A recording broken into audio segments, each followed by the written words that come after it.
বিধায়কের ভূমিকায় ক্ষুব্ধ হয়ে পঞ্চায়েত কার্যালয়ে তালা ঝুলিয়ে দিল এলাকাবাসী। ঘটনা কৃষ্ণপুর বিধানসভা কেন্দ্রের অন্তর্গত চাকমাঘাট এলাকায়। এলাকাবাসীদের অভিযোগ, 2018 সালে সরকার পরিবর্তনের প্রাক্কালে বিজেপি দলের তরফ থেকে ওই এলাকার দীর্ঘদিনের রাস্তার সমস্যা দূর করার প্রতিশ্রুতি দেওয়া হয়েছিল।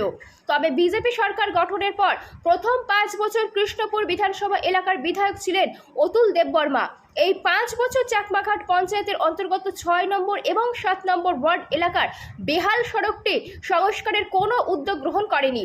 পরবর্তীতে 2023 সালে কৃষ্ণপুর বিধানসভা কেন্দ্রের বিধায়ক হিসাবে দায়িত্বভার গ্রহণ করেন বিকাশ দেববর্মা। পাশাপাশি মন্ত্রিত্ব লাভ করেন তিনি।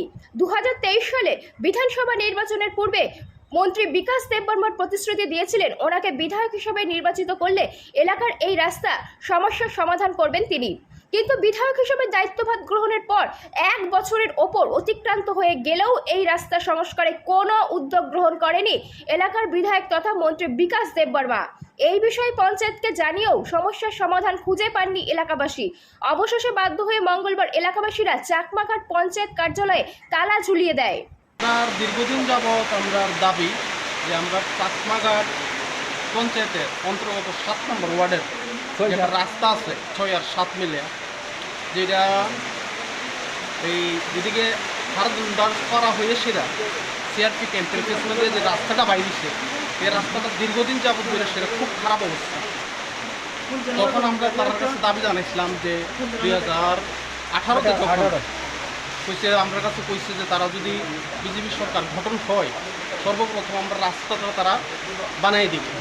আজকে দীর্ঘদিন যাবৎ যাওয়ার পরে অতুল দেববর্মা 5 বছর এমএলএ আসছিল, থাকার পরেও তাই কোনো কিছু করছে না। কিছু পঞ্চায়েতের মিলে কত বড় বাজেট দেয়।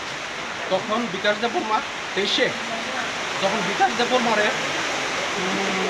এমএলএ করে তখন তাই নিয়ে কইছে যে আমার যদি তোমরা পাস করাও তাহলে সর্বপ্রথম আমি রাস্তাটা করে দেবো। আজকে পাস করার পরে কতদিন হয়েছে কিন্তু আমরা রাস্তা হয়েছে না। আমরা গ্রামবাসী সবাই দাবি আমরা যাতে রাস্তাটা হয়ে যাবে।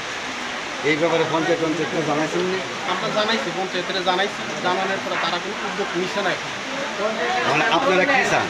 আমরা চাই আমরা গ্রামের রাস্তাটা হোক অ্যাটলিস্ট। আর যদি তারা চা 100 বার দেখতে যাক আজকে গ্রামবাসী কতটুকু কষ্টের ভিতরে আছে রাস্তাটা ওগুলো এসে।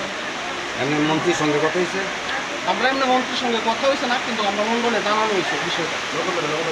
মন্ডলে কি করছে? মন্ডলে তারা কোনো